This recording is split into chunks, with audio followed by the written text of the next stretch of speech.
मुझे लगता है जब तक बीजेपी सरकार है वो यहाँ स्टेटहुड देने वाली नहीं है। और उमर सरकार से भी मेरी गुजारिश है वो बाहर आके अब मुझे लगता है उसको रोड में बनाना चाहिए कि सियासत। क्या पता वो समझ गए होंगे, लेकिन सिर्फ कश्मीरी आवाम को बेवकूफ बनाया जा रहा है। देखिए कब तक बनाएंगे कि हम जम्मू कश्मीर में स्टेटहुड बहाल करेंगे, क्या फिर वो वादे खोखले वादे हैं? आप देखिए वो तो पूरे खोखले हैं। 15 लाख ग्राउंड लेवल पे लोग किस मुसीबत में है, किस तरह है? यकीन करिए लोग जहर खाने पे, मैं लोगों से मिलता हूँ। जैसे कि वतन न्यूज नेटवर्क की हमेशा से ही जम्मू कश्मीर के मसलों मसाइल पर नजर बनी रही है, वैसे ही आज भी हम और एक शुमारे में बात करने आए हैं डिस्ट्रिक्ट बडगाम के कांग्रेस के प्रेसिडेंट इंजीनियर मुजफ्फर अहमद डार साहब से। इनसे जानने की कोशिश करेंगे। जैसा कि आप सभी जानते होंगे कि 4 महीने हो गए जब से जम्मू कश्मीर में अपनी सरकार बनी हुई है, लेकिन इसके बावजूद कि जम्मू कश्मीर में अभी अपनी सरकार है, कश्मीर के लोगों को जो है स्पेशली अगर हम बात करेंगे बहुत सारी मसले मसाइल का सामना करना पड़ता है और उनको जो है अभी भी वो सारी दिक्कतें देखनी पड़ती हैं जो इनको हुकूमत बनने से पहले जो है देखनी पड़ती थी। क्या कुछ जो है अभी आम लोग चाहते हैं, कैसे जो है इंजीनियर मुजफ्फर अहमद जो है इसको देखते हैं, इनसे जानने की कोशिश करेंगे। सर सबसे पहले आपका वतन न्यूज़ नेटवर्क में खैर। आपका भी बहुत बहुत शुक्रिया। आप कभी वक्तन फवक्तन हमारी बात भी रखते हैं और आवाम के सामने कि हमारे दिल में क्या है, कितना प्यार है आवाम के लिए, तो वो आप आवाम तक पहुंचाते हैं। आपका भी बहुत बहुत शुक्रिया।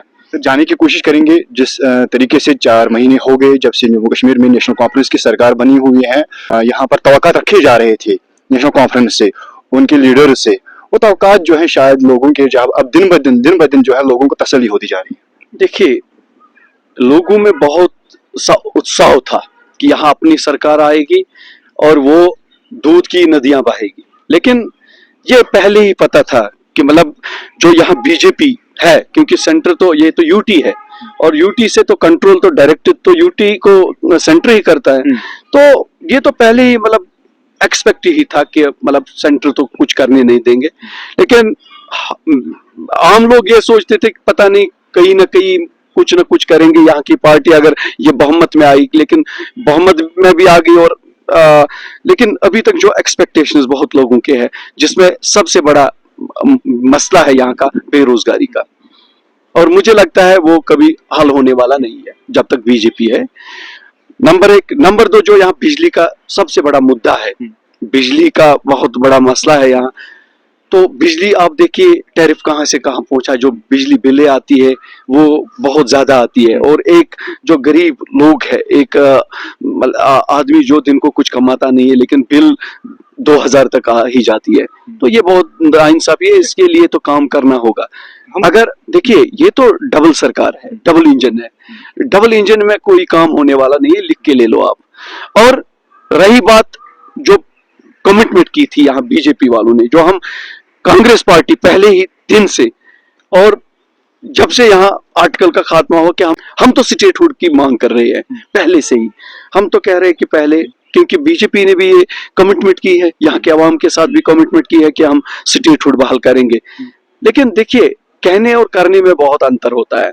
कहना तो आसान है लेकिन करना तो मुश्किल होता है। देखो कहने तो कुछ भी कहते हैं, लेकिन अंदर से उनकी नीयत क्या है, मुझे लगता है जब तक बीजेपी सरकार है, मैं आपके माध्यम से सबको बताना चाहूंगा, जब मुझे लगता है जब तक बीजेपी सरकार है वो यहाँ स्टेटहुड देने वाली नहीं है। और मैंने पहले से ही कहा है हमें कांग्रेस को वेट करना पड़ेगा। बिल्कुल करना पड़ेगा, क्योंकि कांग्रेस ही वो पार्टी है जो यहाँ की जो स्टेटहुड है, पहले ही हम स्टेटहुड बहाल करेंगे, आप लिख के ले लो। और मैंने कई बार बीजेपी वालों के साथ भी चैलेंज के साथ कहा है कि आप लोग स्टेटहुड बहाल करने वाले नहीं हो और ना आप बहाल करोगे।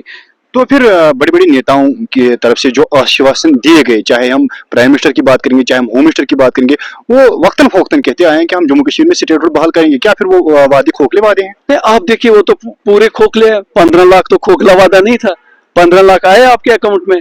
हाँ, गैस देखिए जो हर एक को चाहिए, गैस सिलेंडर का आप कीमत देखिए क्या है, पेट्रोल डीजल उसका कीमत देखिए आप कहाँ है, जो एसेंशियल आइटम्स है, जो खाने पीने के ये एशाई है, तो आप मुझे उनकी रेट आप बताइए ना। और कोई बात करता है इस पे? और जब बीजेपी वालों से पूछते हैं इस बेरोजगारी के बारे में या ये महंगाई इतनी है उस बारे में, तो आपको नहीं लगता है कि वो भागते हैं इन सवालों से और वो दूसरे दूसरे जो मुद्दे हैं उन पे अटकते हैं और उन पे उलझाते हैं आवाम को? और लेकिन ये जो है ना, ये कब तक भागेंगे?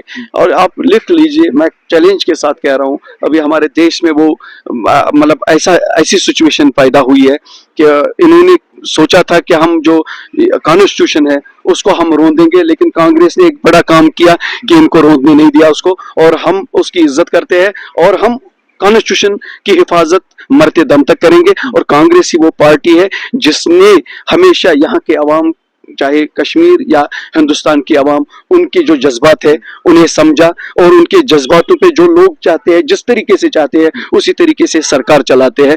लोगों से पूछ के हम सरकार अभी चलाते तक हैं। अगर हम देखेंगे, चीफ मिनिस्टर उमर अब्दुल्ला 3 बार दिल्ली गए, होम मिनिस्टर अमित शाह से मिले, तो क्या वो मीटिंग जो है फजूल की मीटिंग जा रही है? क्या उनका कोई फायदा हमें देखने को नहीं मिल रहा है? देखिए, पार्टी को छोड़ के मेरी जाती राय है, ये तो मुझे लगता है जो फजूल एक्सरसाइज है वो देने वाली नहीं है। मैं देखिए, ये किसी में ऐसा ये होता है कि वो सिक्स सेंस जिसको बोलते हैं, मेरा जो अंदर की जो आत्मा है वो कह रही है कि स्टेटहुड बीजेपी वाले देंगे नहीं, क्योंकि उसमें भी बहुत सारे, देखिए ये पॉलिटिकल खानदान से है, मतलब उमर अब्दुल्ला भी, उसके दादाजी भी रहे हैं, फादर भी रहे हैं, तो उनको समझना चाहिए सिचुएशन क्या है, उसको समझना चाहिए। लेकिन मुझे लगता है कि सियासत, क्या पता वो समझ गए होंगे, लेकिन सिर्फ कश्मीरी आवाम को बेवकूफ बनाया जा रहा है। देखिए कब तक बनाएंगे आप? तो देखिए आज तो आप कह रहे हैं कि 3 महीने से ज्यादा हो गए, 4 महीने तो हो गए, आप कब तक बेवकूफ बनाएंगे? क्योंकि लोग भी मुझे लगता है 6-7 महीने का इंतजार करेंगे। हम लेंगे क्या 1 साल भी?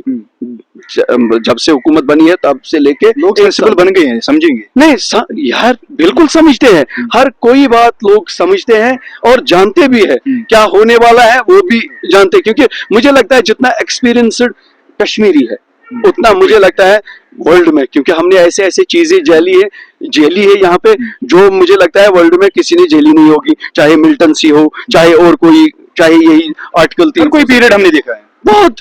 और यहाँ के लोगों को हमेशा इस्तेसाल यहाँ के लोगों से किया गया, हमेशा जो भी आया इस्तेसाल की, ये कश्मीरी लोगों की किसी को फिक्र नहीं है, किसी को नहीं है। मैं पहले इससे कहता आ रहा हूँ कि कश्मीर को as a vote bank use करो। बिल्कुल, ये तो है ही नहीं, लोगों में भी कुछ दिक्कतें हैं, वो सुनी सुनाई बातों पे और डायरेक्ट वो कोई फैसला लेते हैं। ऐसा नहीं होता है, सोच समझ के, अगर कल ये करेंगे हम फिर क्या होगा। लेकिन लोगों में क्या है, जल्दी। यहाँ जैसे कि आज यहाँ लोग ऐसे चाहते हैं कि आज मैं बिजनेस में उतर गया और रातों रात में करोड़पति बनना चाहे और रातों रात मुझे लाखों में मिलना चाहे, तो इसीलिए वो फिर गलत करता है, तो वो फिर फंसता है।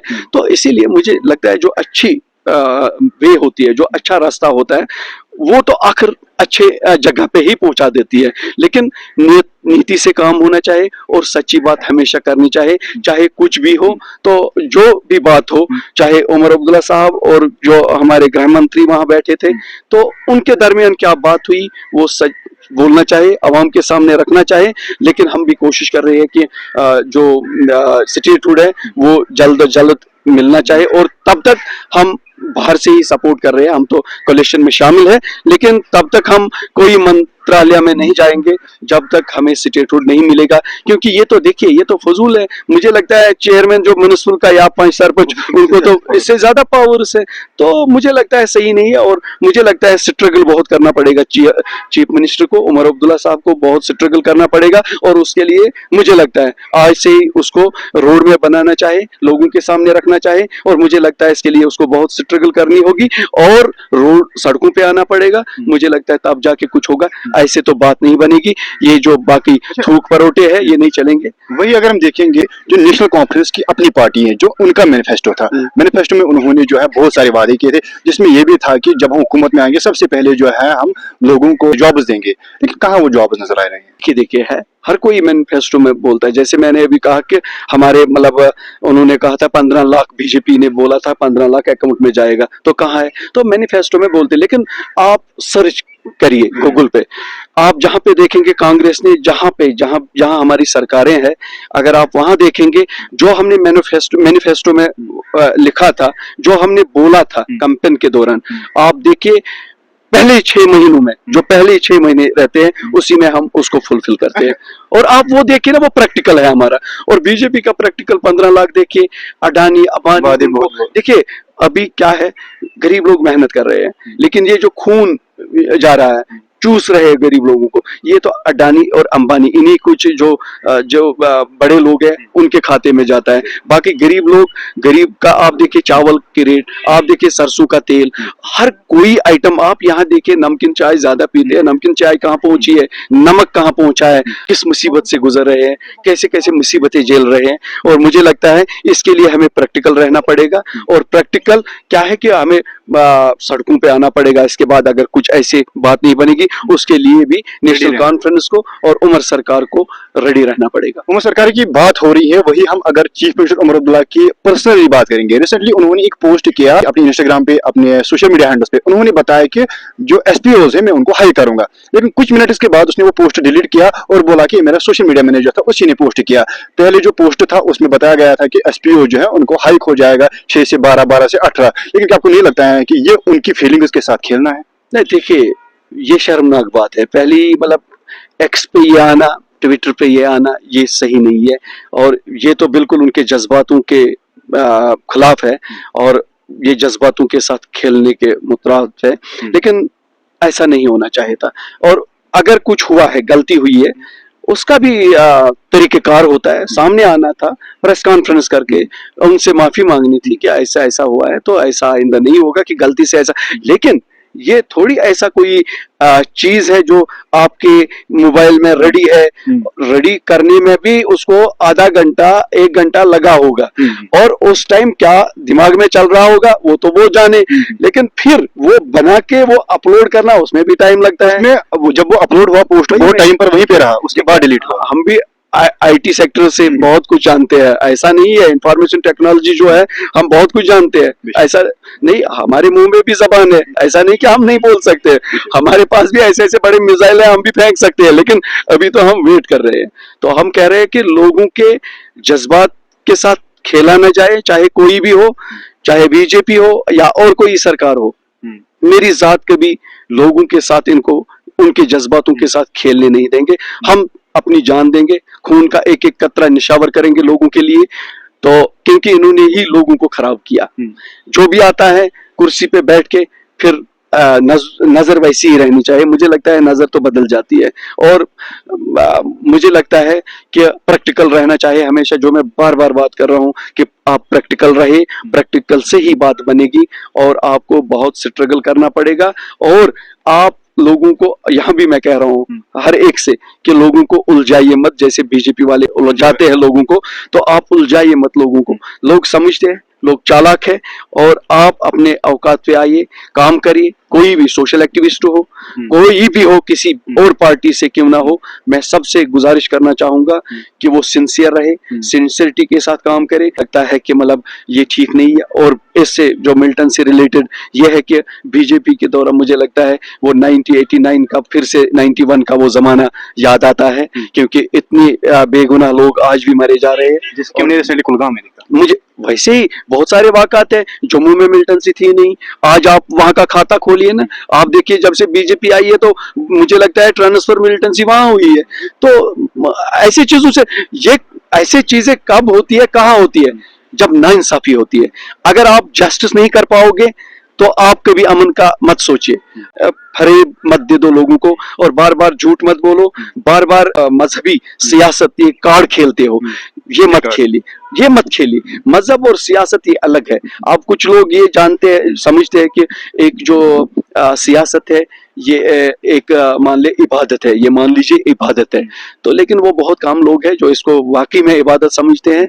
तो इसको इबादत समझ के ही करना चाहिए।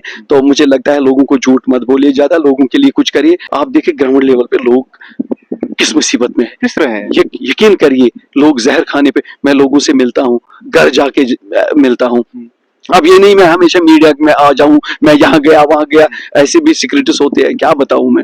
लोग तो खुदा की कसम पत्र चला रहे मत वाला कश्मीरी ज्यादा बेचारा, कश्मीरी हर तरफ से पीछा जा रहा है। अब इनके लिए कुछ करिए।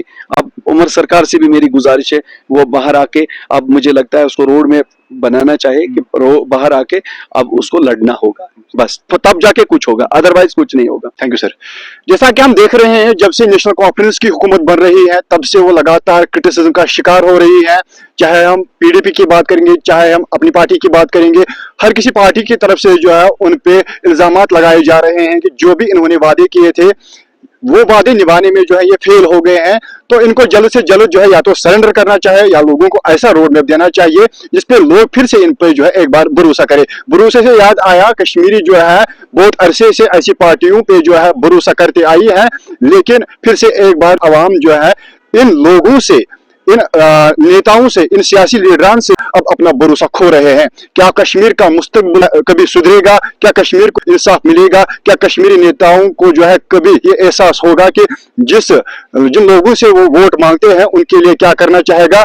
फिलहाल जो है हमारे साथ बात कर रहे थे कांग्रेस के district president Budgam engineer Muzaffar Ahmad Dar साहब। इनसे हमने इन्हीं मुद्दों पे जो है जानने की कोशिश की। क्या कुछ मजीद होगा आपको दिखाएंगे, आप बने रहिए वतन न्यूज नेटवर्क के साथ।